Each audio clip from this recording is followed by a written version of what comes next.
Hi everyone. Let's begin with the next topic of general microbiology, and that is bacterial anatomy and physiology. Under bacterial anatomy, this is going to be a topic not only important for the second prof exam students, but every word and every sentence of this is important for also your MCQs and how these concepts would be integrated eventually with the bacteriology section. So the first layer that I'm going to start with happens to be the outermost, known as either a capsule or a slime layer.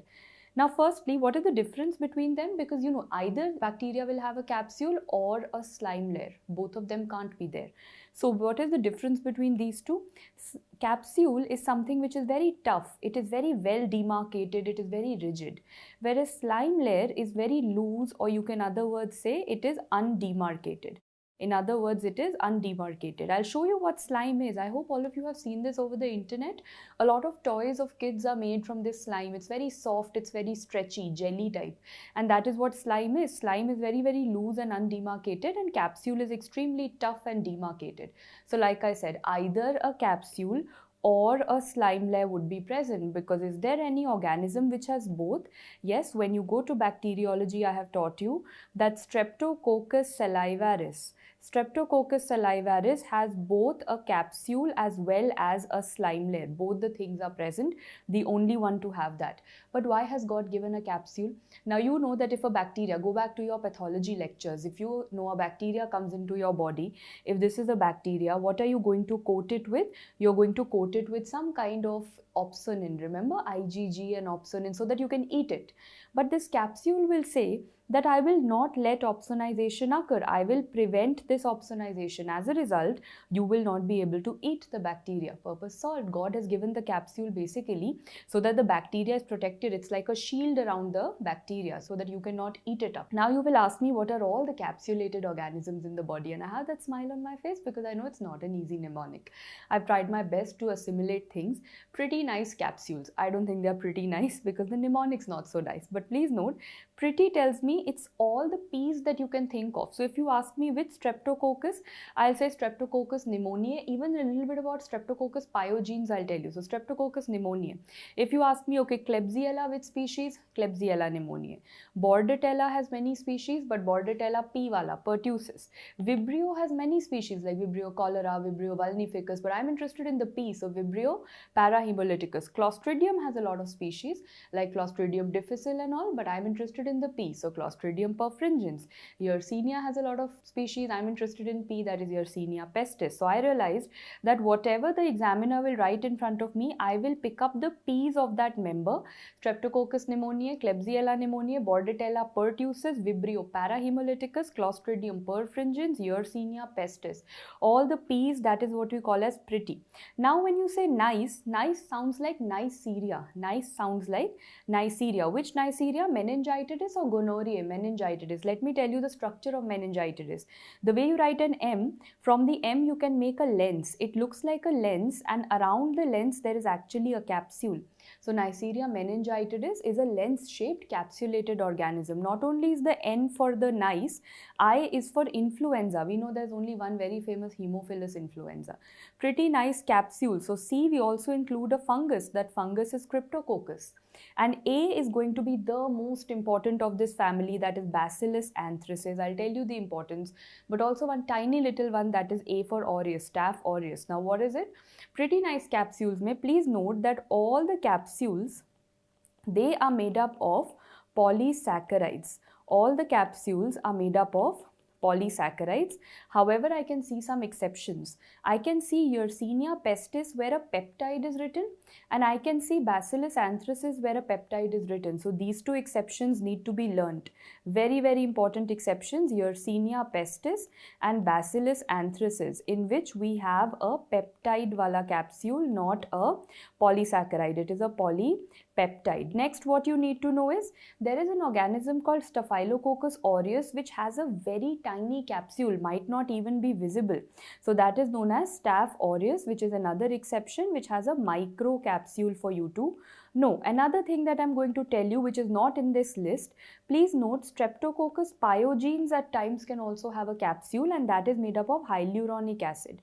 That is also not a polysaccharide. That is hyaluronic acid, which is important. So that makes up all the capsular changes. These are bullet points. You know, it does the examiner like rules? No, examiner loves exceptions. Quickly repeat. Yersinia pestis and Bacillus anthracis are polypeptide. Staph aureus has very small microcapsule, and Streptococcus pyogenes at times can have a hyaluronic acid capsule. So now when you're talking about this, how do I demonstrate? There are two very important tests in microbiology that you study, Mecfedian and Quellung, and I'll give you mnemonics for it. For example, you want to do Mecfedian's reaction for a capsule called Bacillus anthracis capsule. What will you do? You will take the bacteria and you will add a stain called, you'll say what stain? So think Mecfedian mein you will add M wala stain. You will add something called polychrome methylene blue. You will be adding something called polychrome methylene blue, because blue color means I'm going to get something blue out of it. It's going to give a purple color around the capsule. There's a purple color obtained. So please note, for this is the question that you get. What is the stain used for Mecfedian's reaction? We use the polychrome methylene blue. Next, we have a testing called Quellung reaction or Neufeld reaction. Like for example, we are doing it for Streptococcus pneumoniae. You can do these for any capsulated organism. I'm giving you most important examples. So Quellung, I have rhymed it with swellung or swelling. Quellung will remind you of swelling. I'll tell you how.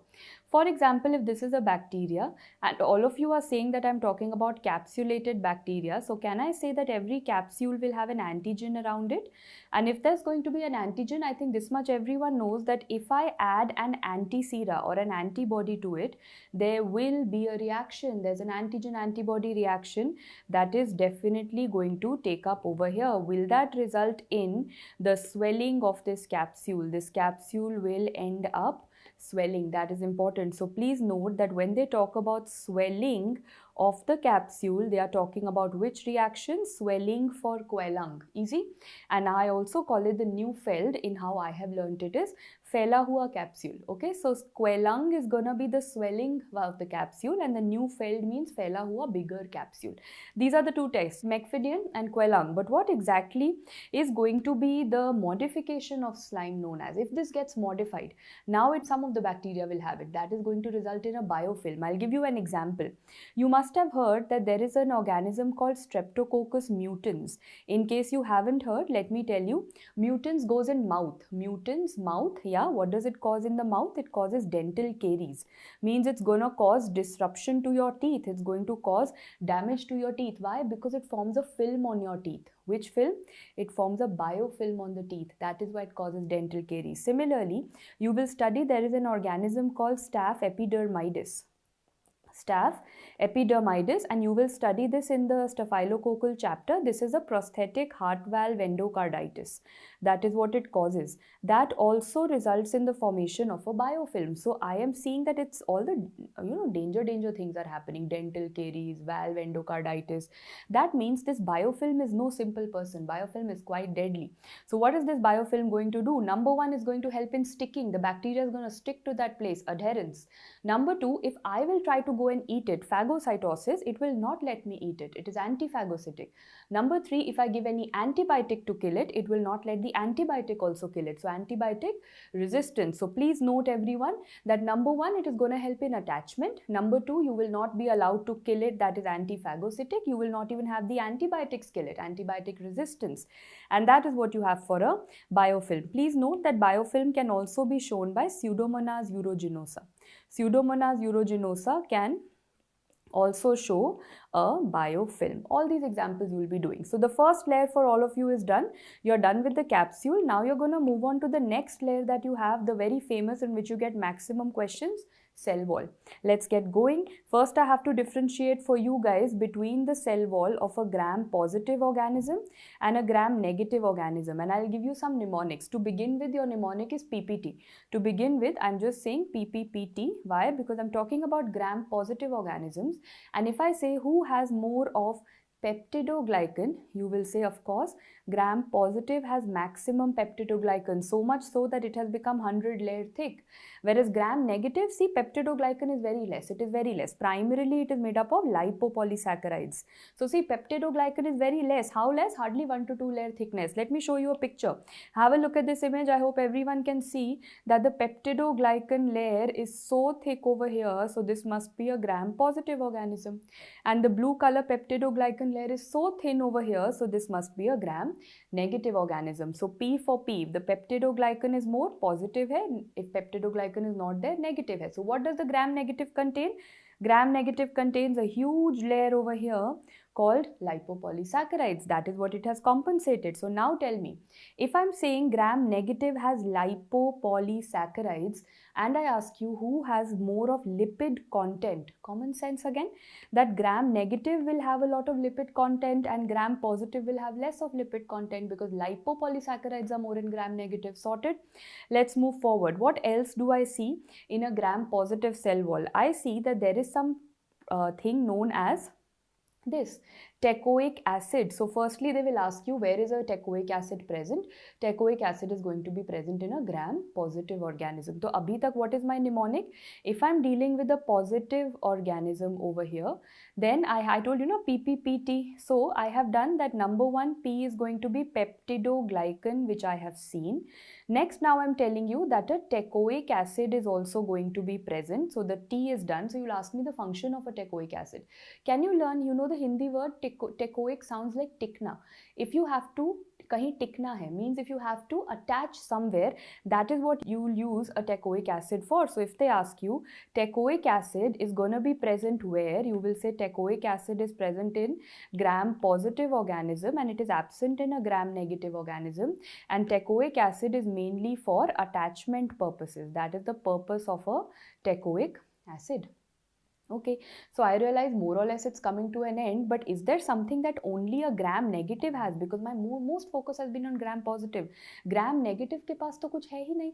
I am saying peptidoglycan is also not there, teichoic acid is also not there, तो है क्या? If I see carefully, God has compensated. Firstly, God gave it a lot of lipid, lipopolysaccharides.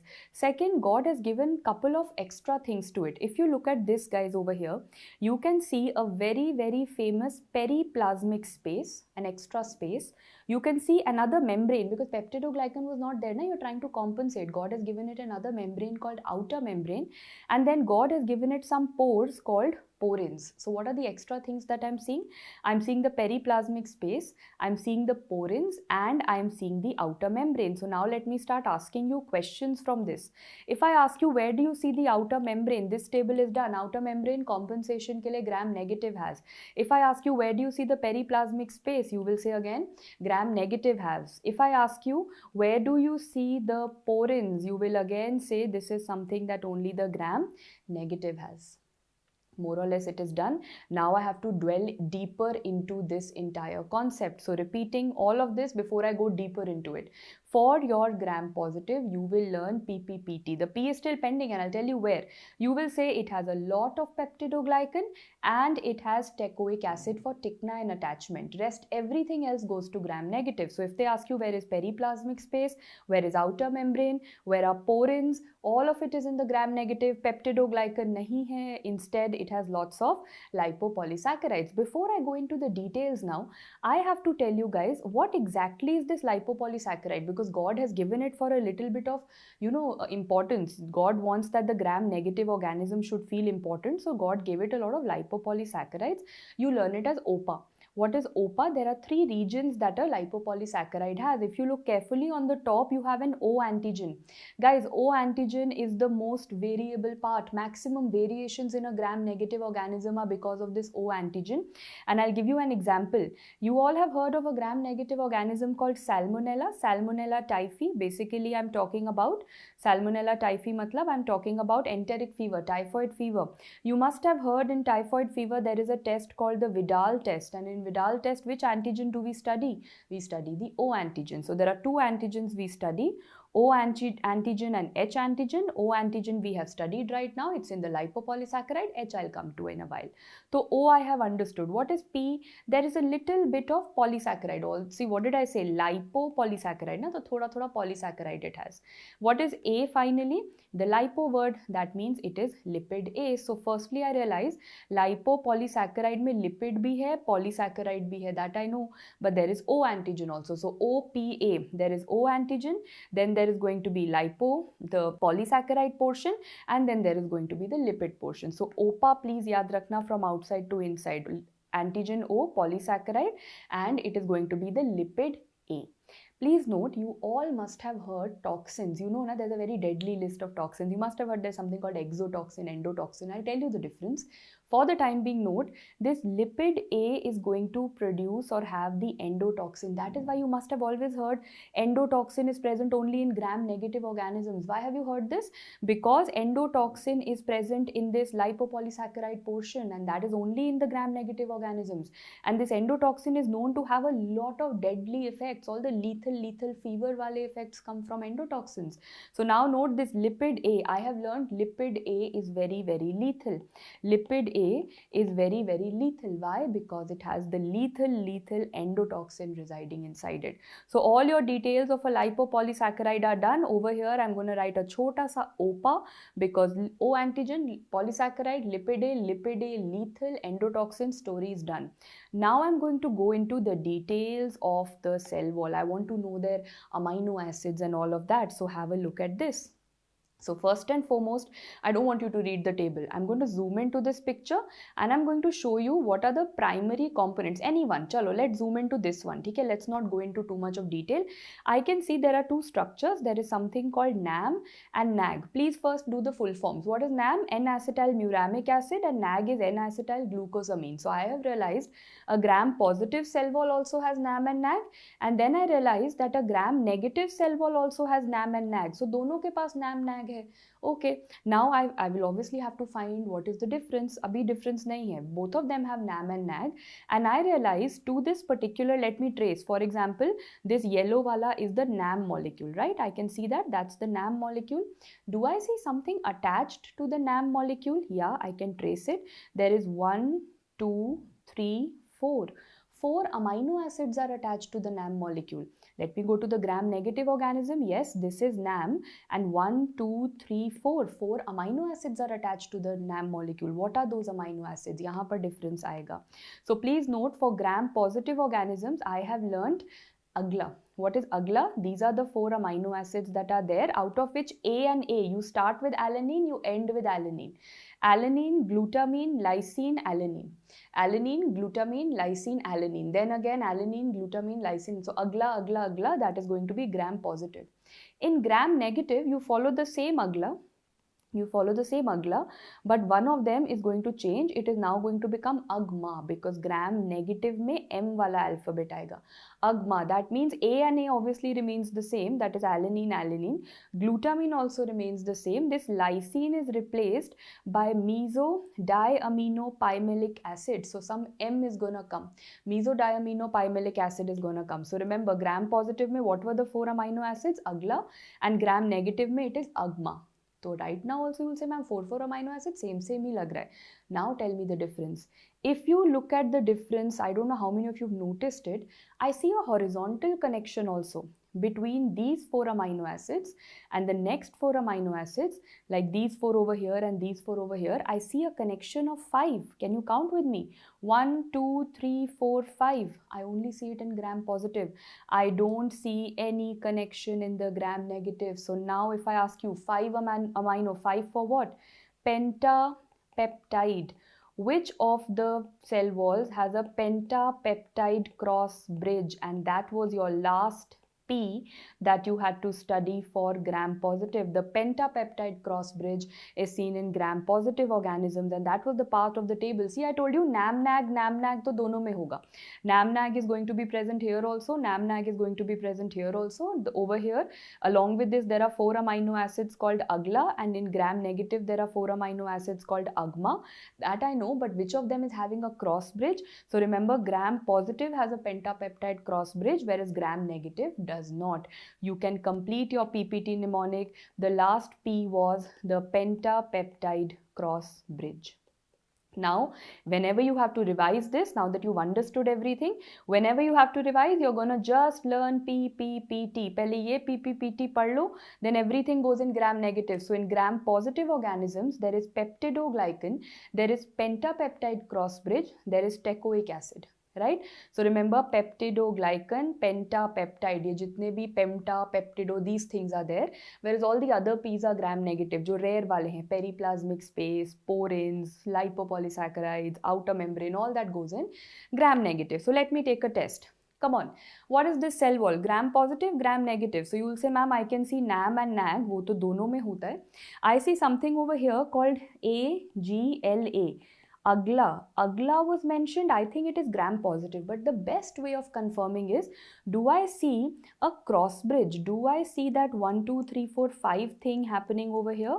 Yes, I see that. If I see a pentapeptide cross bridge, I know for a fact that this is a gram positive. I hope you all have passed in this. This was your cell wall, but all this is said and done. How do you do the identification?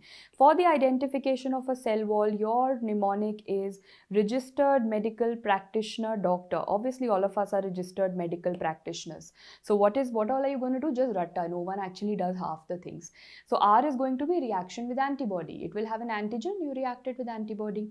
M is going to be either mechanically you test it, or you do a micro dissection, mechanical rupture or micro dissection. You can also use plasma. You can test the cell wall with plasmolysis. None of these that I do. So remember, reaction with antibody, mechanical rupture and micro dissection and plasmolysis are ratta. What I do is doctor, that is differential staining. Differential staining means I do the gram stain to find out whether it is difference, whether it is gram positive or negative. So what I'm actually doing is doctor. Differential staining is what I do.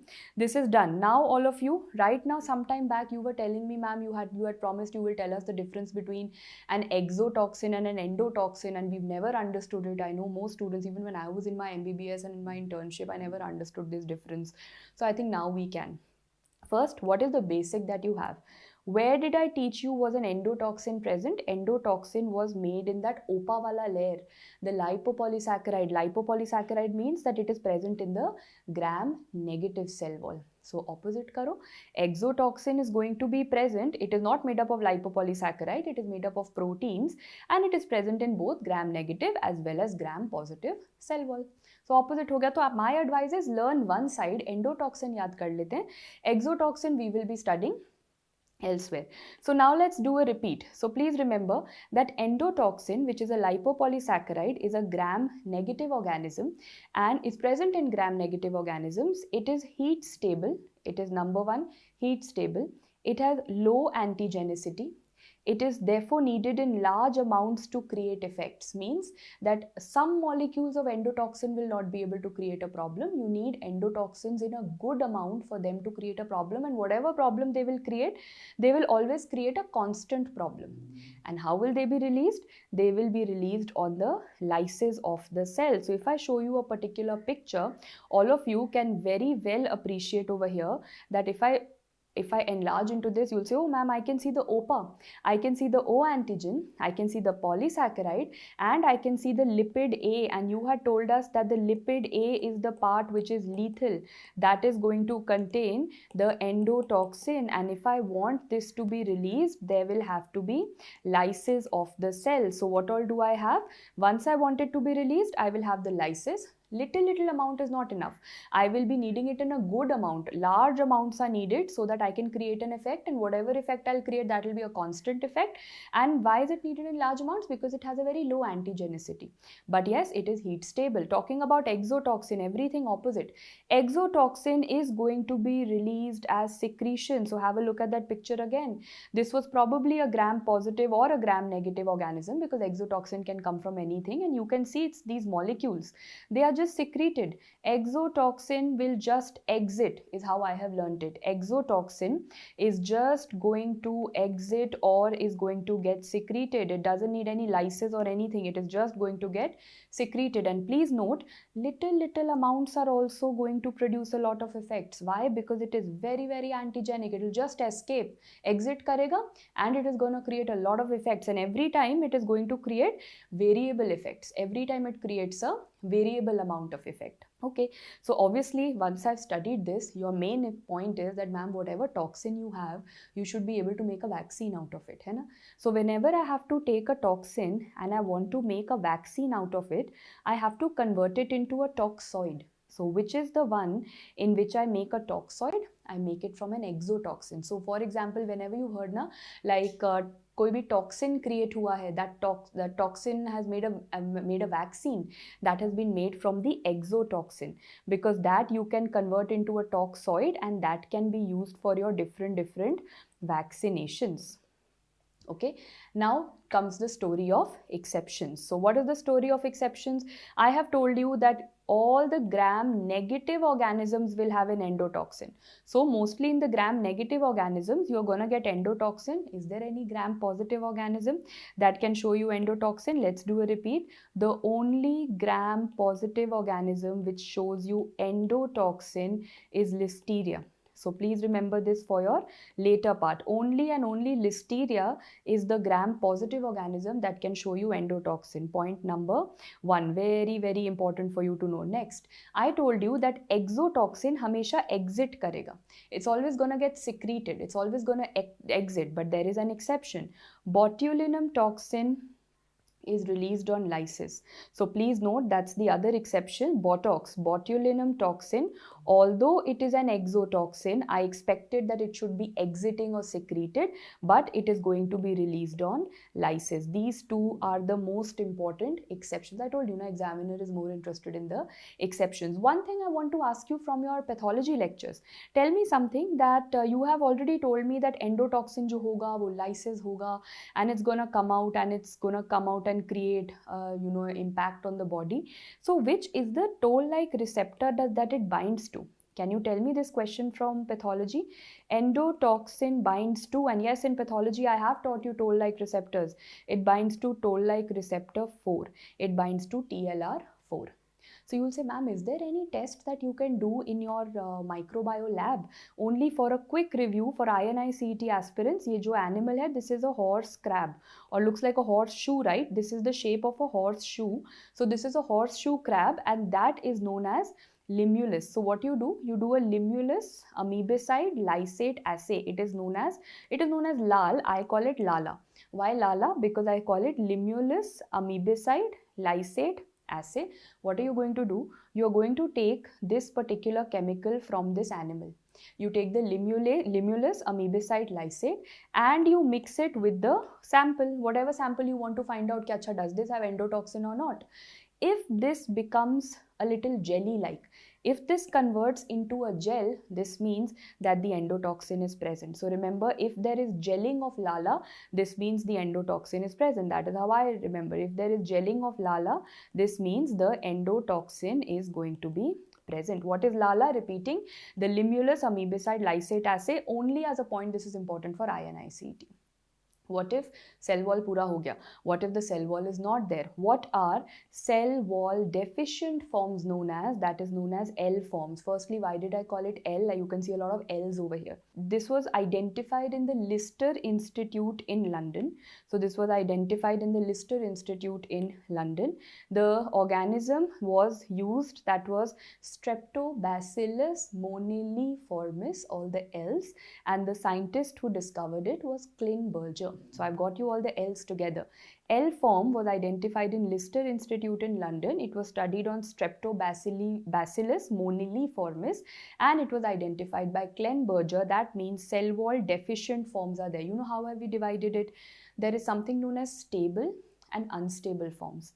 Means what? Unstable cell form L forms and stable L forms. So you will say, ma'am, the first concept is L form. You told me that cell wall is deficient. So stable L form will mean that cell wall is deficient. Once it is gone, it is gone. It's never going to come back. Which is that organism that we have? Mycoplasma. Mycoplasma is not going to have a cell wall. Stable. Stable means it's decided, I'm not going to have a cell wall. It is never ever going to change its decision. It's never going to suddenly get a cell wall back. Once the cell wall is gone, it's gone. Stable. Headstrong. Okay? Stable L form means permanently cell wall is gone. That is mycoplasma. Unstable L forms are a little concerning because sometimes they lose their cell wall, sometimes they get it back. So it's a very unstable kind of an up-down happening. Firstly, you will ask me, why does something just lose its cell wall? Whenever it is treated with something like penicillin, so if you treat these organisms with penicillin, they will lose their cell wall, and after some time they might come back to the cell wall wala form. तो बहुत instability maintain हुआ है. These unstable cell forms, L forms, are of two types, protoplast and spheroplast. Remember, protoplast is going to be noted in protoplast, gram positive, and pura cell wall is lost. Pura means entire cell wall is lost. Did you get the mnemonic? When you're talking about a protoplast, it is seen in gram positive organisms, and pura cell wall is lost. Pura means whole cell wall is lost. So remember, protoplast positive, pura cell wall. So spheroplast becomes opposite, na? Spheroplast is going to be seen in gram negative, and is the pura cell wall lost? No, only a part of the cell wall is lost and a part of the cell wall remains. That's why I made this mnemonic, so that your life becomes easier, because till I was in my MBBS, my life was not that simple and we could never understand these things. So the purpose of me teaching microbiology has only come from the fact that I have cried over this subject once upon a time. Okay, so having said that, the protoplast gram positive में दिखेगा, पूरा cell wall is lost. Spheroplast gram negative में दिखेगा, little bit cell wall is lost. So repeating, unstable cell L form, sometimes they can go here and there with cell wall, without cell wall, instable है. And stable मतलब mycoplasma, that is what is asked. So again this is also done. Now let's move on to the third layer. So where are we guys? We have done the outermost layer. The outermost layer was the capsule, or you can call it a slime layer, whatever you want to call it. Next we have studied the cell wall. If it was a gram negative organism, I would have had an outer membrane also. Remember, I told you there are some extra layers that God has given it to compensate. So it is an outer membrane only if it was a gram negative organism. And finally, so I have nothing new to teach in that. Finally, I have something called the cell membrane. That is the next layer that I am going to talk about. So in this cell membrane, please note, you are put up a couple of questions. What did I say? Dekho, you did capsule, you did cell wall, you said maybe there will be an outer membrane also that is present, ho sakta hai, but I am now interested in this cell membrane. And can you see the cell membrane is dipping inside? Can you see this dip over here and this dip over here? This is known as a mesosome or chondroid. What is mesosome or chondroid? Basically, how does the bacteria breathe? What is the respiratory unit of a bacteria? That is what is a mesosome. So there are three questions of a mesosome. Question number 1, mesosome or chondroids are what? They are respiratory units. Question number 2, they are seen in both gram positive, gram negative, but they are prominent in positive. Remember, they are more prominent in gram positive organisms. And question 3, which is in front of you, it is an invagination of which layer? It is an invagination of the cell membrane. Quickly repeat, it serves as what? A respiratory unit, prominent in gram positive. Matlab you will see it in gram positive as well as gram negative, but more in gram positive. And it is going to be an invagination of the cell membrane. Now let's move forward. What are the other things that a bacteria has? It has ribosomes. They are 70S ribosomes. Thankfully they have 70S, they don't have 80S. Why? 80S to the eukaryotes have, na? 70S because all the antibiotics can act on 70S. Hai, so 70S in a configuration of 50S and 30S. So that is the ribosomal story. If you ask me what is the kind of a nucleus that a bacteria has, nucleus that a bacteria has is single and circular. So if I have to draw a bacteria, inside a bacteria I will always draw a single circular, but remember it's going to be double-stranded. It's a single circular double-stranded DNA that this has. So definitely there is a nucleus present. Are there inclusions also? Some of the bacteria have inclusions, like example Corynebacterium diphtheria. I won't go into details, but for the time being those inclusions are known as volutin granules, right? Some energy reserves also some bacteria have. Volutin granules is a 20-minute topic which I have covered in Corynebacterium diphtheria. We don't have to repeat it here. So now if I go all the way back to my first slide, extra things that I have learned is, I'll label this entire thing now. So what is this? ये जो respiratory unit था ma'am, we have studied these are going to be the mesosomes. You have also taught us that this has ribosomes. Ribosomes are of what configuration? They are the 70S ribosomes. Then you have taught us that there is a circular double-stranded nucleus also, DNA also that is present. Then you have told us some inclusions can also be present sometimes. Now it is time for you to tell us that is there any locomotion happening? Is there any flagella coming out? Yes, that's the next topic that we study. What is a flagella? The first thing I told you, flagella was for locomotion, was for movement, but that's not the only thing. That flagella also has an antigen called H antigen. So whenever you have a bacteria and a flagella is coming out, now we'll start drawing bacteria like this, and if a flagella is coming out, so of course it is going to help in movement, but it is also going to have the H antigen. Does this remind you of any test, guys? Sometime back I was telling you the Vidal test that you do for typhoid fever, and I said in Vidal test you measure two antigens, O antigen and H antigen. We've done both. O antigen was there in the cell wall, OPA wala cell wall means gram-negative cell wall, and H antigen now I know is present in the flagella. So this means this typhoid must be a locomotive, flagellae wala organism, right? So these are the two antigens that I test in Vidal. I know the meaning of both the antigens. Perfect. So this is an antigen. If you want to learn the dimensions, it is 3 to 20 microns long. In terms of length, it is 3 to 20 microns. And in terms of the width, of course, it is very tiny, 0.01 to 0.013 microns. I don't know why have they even written thick, because that is not even the resolution of a light microscope. The resolution of a light microscope is also not 0.01 microns. I won't be able to see it on a light microscope. How will I see a flagella eventually? I will have to put some kind of a stain I will have to put. So I will come to that for the time being. But before, I think you know the stains. I have taught you a lot if you've read the bacterio section. But before that, all the flagella I was drawing, kya flagella is coming out. If I say there is a flagella but it's not coming out, अंदर flagella hai, endo flagella. So please remember, endoflagella is something that you see in spirochetes like those Treponema, Borrelia, Leptospira, spirochetes, and the origin is going to occur from the periplasmic space. Remember in gram-negative organisms, I told you there is a periplasmic space. That is the only question you get on a periplasmic space.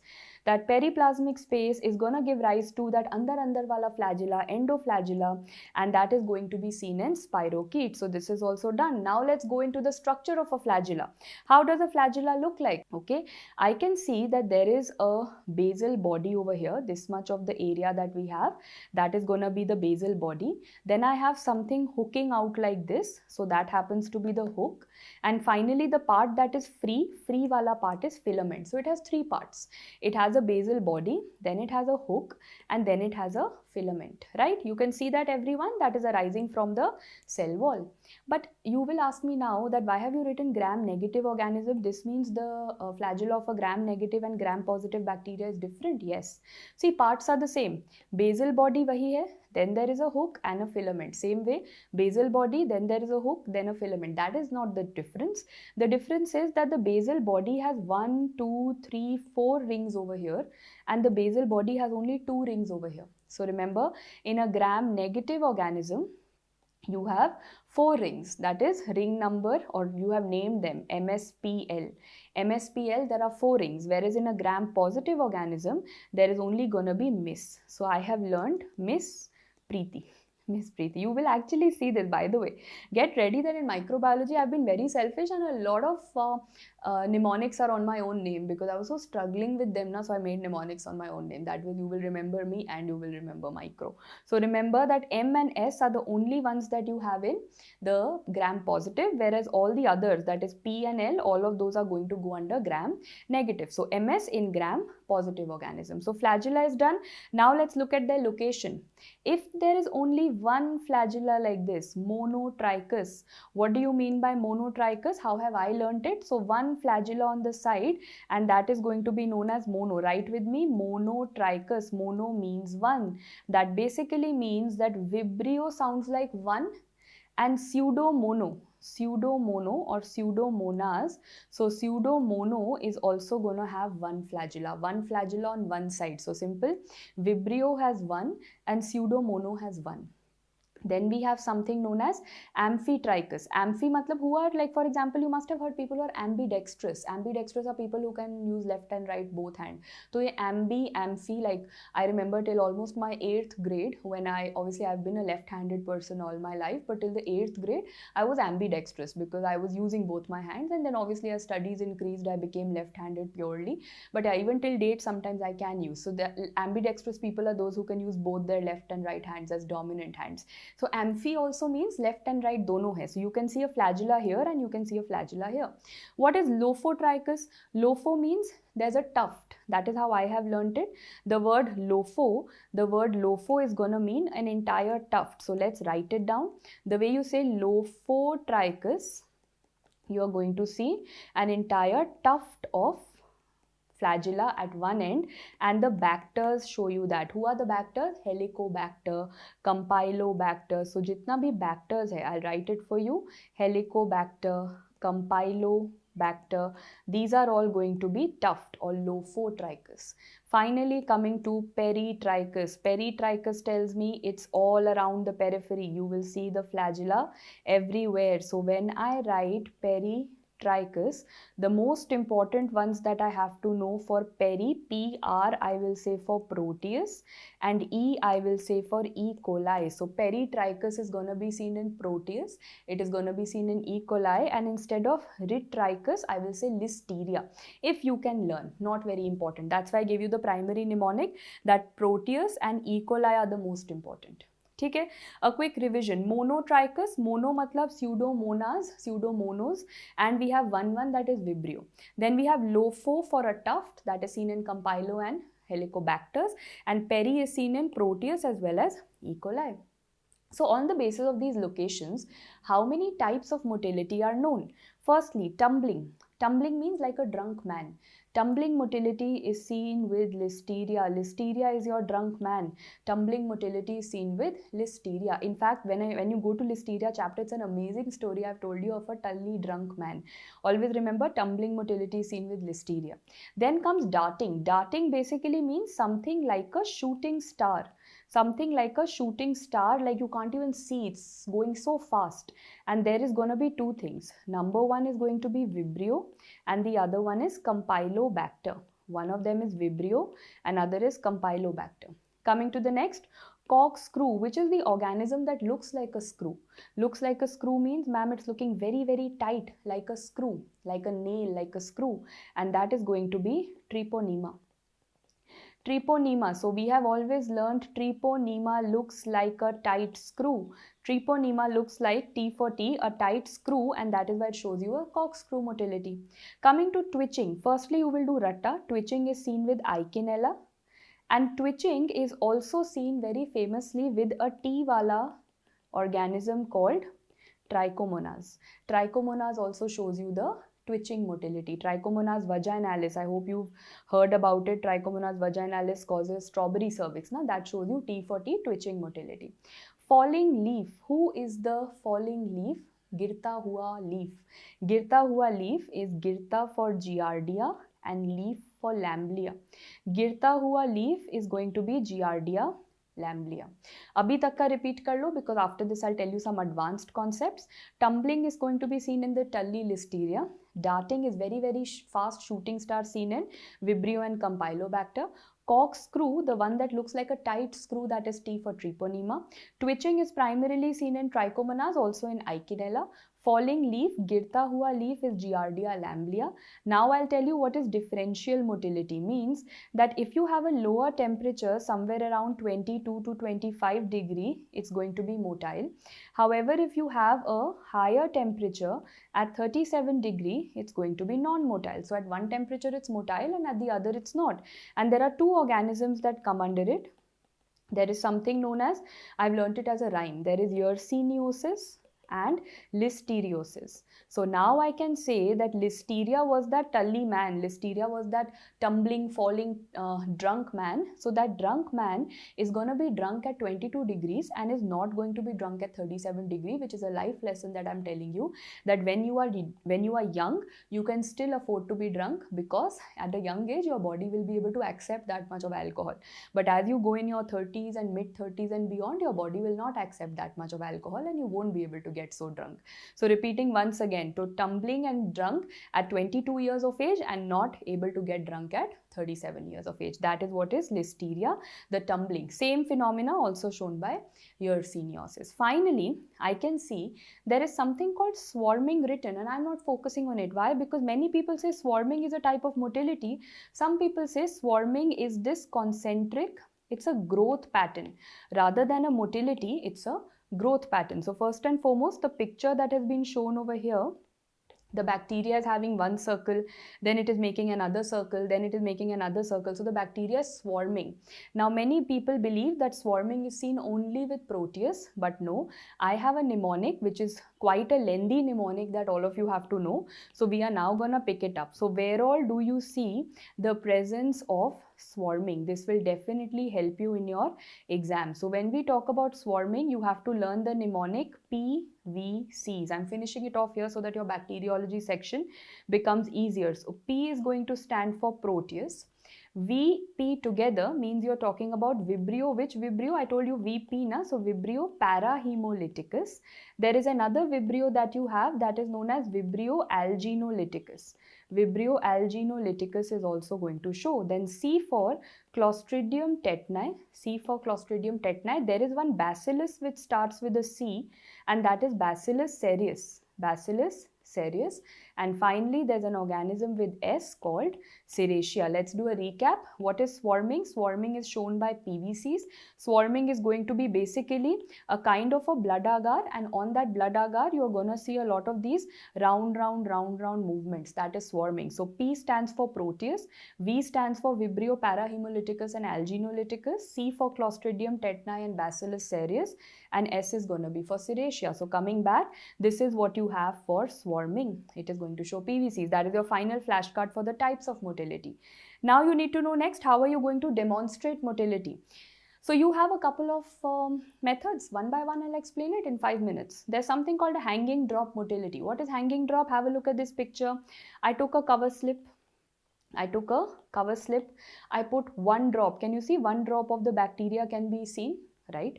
On top of that, so this is that cover slip that I have. On top of that, I've put a slide. And I can see that slide has this gaddha. It has a depression over here. So what am I doing? For example, if this is the cover slip, on this I have kept my organism, right? So I've kept my cover slip over here, and on top of this I am going to put that slide. I'm going to put that slide and then I will invert it.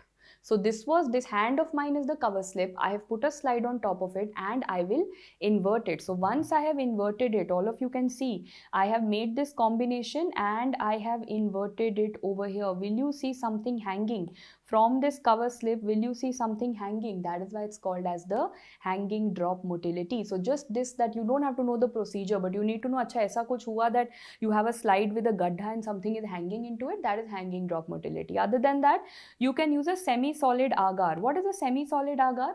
Let me tell you, agar is usually used as a 2% concentration. Bacteria can't move a lot over here. But if I use a semi-solid agar, means I'm using it at a very less concentration, 0.5% concentration. It's a little softer, bacteria move karega. If it's softer, bacteria will move. The third one is Craigy's tube. Craigy's tube is in front of you. This is known as the Craigy's tube, and the other one that you have, which looks like a U, of course is known as a U tube. Okay, the U tube. So now you don't have to know the pathogenesis again. You just have to listen to me once and then just know their name. Craigy's tube and U tube are for movement. Okay, so what do? You have a tube over here and you have kept another capillary inside it. So tube mein tube rakh diya. You are going to put your bacteria out here. Please listen to me carefully. You have decided to put the bacteria over here in this chota wala tube. This is where you inoculate the bacteria, and the bacteria is going to go all the way here. So you will never ever expect कि अच्छा छोटा वाला tube में था ना, next morning you realize that you are able to isolate it from the बड़ा वाला tube. You are able to isolate it from the surface. You will say, oh, how has the bacteria reached here? It must have traveled. I left the bacteria over here, but the bacteria was motile. So it went from here and I could get it over here. So it has moved. That is Craigie's tube. What is U-tube? If I put the organism over here this time and next time I get it from here, so this means the organism has moved. You put it at one end, wo swimming karta it has come to the other end, and if you see it from here, that is the motile organism. Simple. If you put it in small tube and get it from big tube, or if you put it on one end and get it from the other end. These are the principles of a Craigie's and U-tube, and that means that your organism is motile. Again telling you, these are not need to be known in detail, but you've understood the concept once. If these are available, you do this, but if you have to look at it under the microscope, now you will definitely tell me that can you look at it under the light microscope? Usually, no, I can't. Why can't I look at it under the normal light microscope? Because it's very, very thin. Remember, 0.01 microns to nahi dikhega. So firstly, I can use a stain, or I can use a dark field microscope. So one possibility is that I start using a different microscope. That is a dark field microscope. If you don't have a dark field microscope, you go in for a stain, and the name of the stain is the Leifson and Reuss stain. The name of the stain is the Leifson and Reuss stain, which is very, very important. You don't get the entire pathogenesis of it, but please note that the mordant used over here is tannic acid. The mordant used over here is going to be tannic acid. So you just have to know that for the flagella,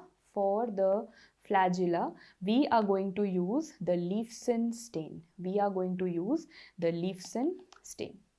Flagella are done. So if I draw this as the bacteria, one of the projections was a flagella. There's another tiny little projection, and that is known as the fimbria. So we've defined it. It's very, very tiny. Pili matlab like hair. So whatever you'll see as the bigger organism, the bigger thing coming out, that will always be the flagella. And the tinier one that you'll see coming out, those will be the fimbria, because they look just like hair. And this fimbria is also known as pili. They are also known as pili. So first you will ask me, बस ये show off तो नहीं है? No, these are not show off. They also have an antigen. So I realized flagella also had an antigen. What was the name of that antigen? H antigen. Fimbria also has an antigen. The only difference is that it is a little smaller like hair. What is the primary purpose of a fimbria? Like, tell me, what was the primary purpose of a flagella? Flagella was for movement. What is the primary purpose of a fimbria? That is attachment. So when it goes, and you will see that, okay, it's attaching onto a cell. It comes in our body and attaches onto a cell. That is what it does by pili. But if this attachment, if this pili is used between a male and a female for mating, if it is consumed for sex pili, that process is known as conjugation. So for example, if a male bacteria and a female bacteria want to combine, they will combine with the help of pili, because it's for attachment, and this process is known as conjugation. So how will I find out whether there is a pili that is present in a bacteria or not? So you will say there are two tests for the same. Firstly, we have something known as heme agglutination. These are just tests which no one does, but again, for your exam.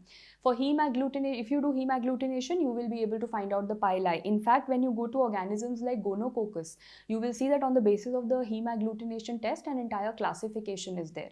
Next, you have to do a surface pellicle test. It is found that if you take a broth or a culture media, and if an organism has a pili, you will see a thin layer at the surface. You will see a pellicle at the surface. Basically, if you see a pellicle at the surface, this means that there is a pili present. So simple, pellicle hai to pili hai. Pellicle hai, so this means pili is there. So now I want to ask you something. That means for all practical purposes that you are saying, flagella will always be for movement and pili will always be for attachment. Yahi padha? Okay. Whenever I will teach you this, I will always teach you exceptions. So now I'm gonna make that thing that I told you right now. Flagella is mainly for locomotion and pili is going to be for attachment. However, can there be some pili called as type 4 pili, which is important in Neisseria. In Neisseria, type 4 pili is also used for locomotion. So you will suddenly realize that, ma'am, you are saying that Neisseria is motile, yes, but it doesn't have a flagella. No, it doesn't. Why is it motile? Because this type 4 pili is making it motile. Okay? So the type 4 pili is making it motile, and that is what you need to know. It's a flagella independent motility that Neisseria shows you. Finally, coming to the last part of the anatomy, and that is the spores. Spores means slept off. The bacteria has slept off. So whenever there are any unfavorable conditions, the bacteria feels that I won't be able to survive. Let me sleep off. Let me become tough and resistant. So let me go into a resting or a dormant state. Right? Whenever there are any unfavorable conditions, the bacteria will say, let me sleep off. So first, you should know what are the different types of spores, and before that, know that there are two spore forming organisms that we have in the body.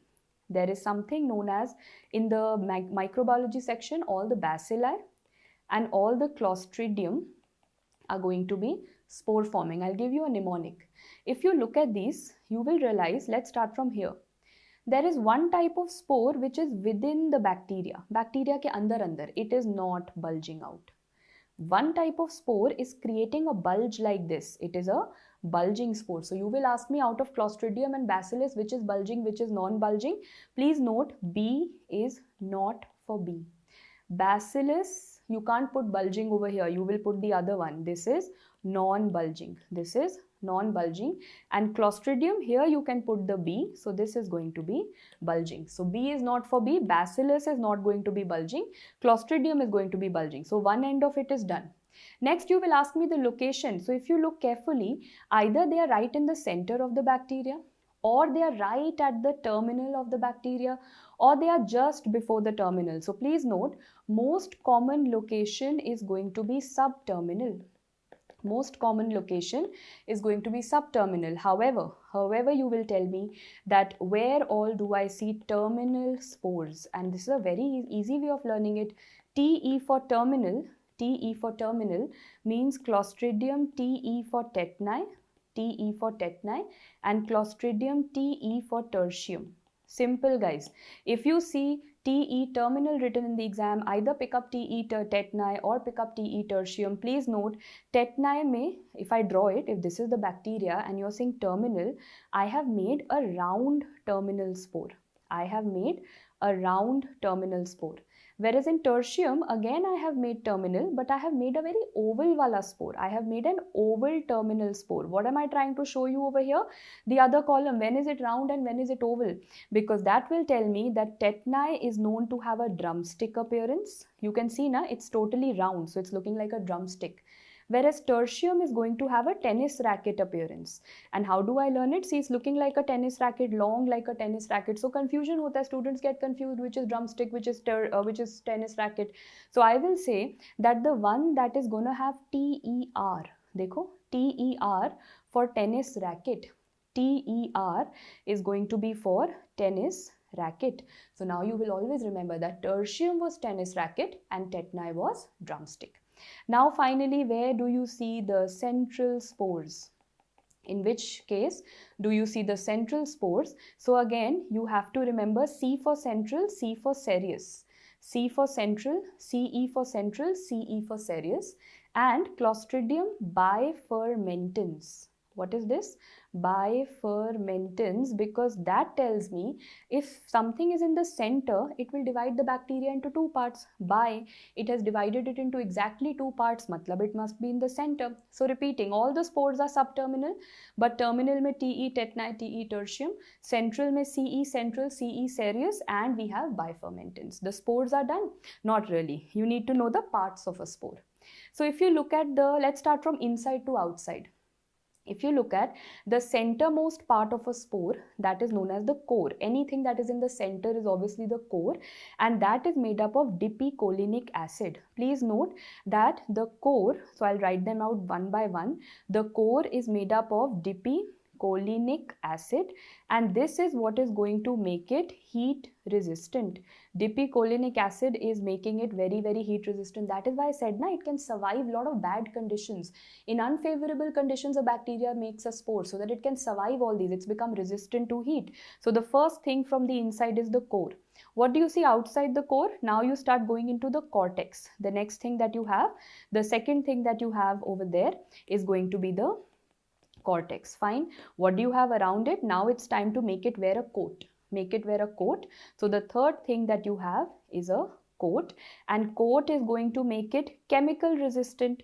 Again, another feature that can help it fight. Coat is going to make it chemical resistant, and finally I go on to the outermost, and that is known as exosporium. Exo means सबसे out, exit. Exo means it's on the outermost, that is exosporium. So two things are sorted. Center में तो हमेशा core होगा, of course. Periphery में exit, exosporium होगा, of course. You just need to know cortex and coat. And if they ask you which is inside and which is outside, तो coat तो you will always wear from outside, ना. So coat is gonna be the outer one, cortex is gonna be the inner one. If you ever have to arrange them from inside to outside, so repeating once again, inside is the core, outside is the exosporium. You're left with cortex and coat. Coat को थोड़ा बाहर रखना. Now you will say, how did this form? Now this information that I'm telling you is only important for the second prof students and maybe for INICT, not really for NEET PG. So how is the spore formation going to occur? So for example, if I look at this bacteria, the bacteria was dividing apna badhiya se, but if there was any unfavorable condition, the bacteria said, I will have to make a spore now. How should I make a spore? I can see starting from stage 1, I go all the way to stage 7. So from 1, you will start making the spore, and on stage 7, you will release the spore. So 1, 2, 3, 4, 5, 6, 7. On what stage do you release the spore? You release it on stage 7. There are 7 stages of spore. You don't have to know each one in detail. I'm telling you the ones that you have to know. So first and foremost, of course, when do you start it? There is in the starting, there is just a filament that is formed. So what is it? Tell me guys, when I say stage 1, and after this, I'm just explaining it. After this, I'll write it all down. When you're starting with stage 1, the first alphabet is A. So you're going to make an axial filament.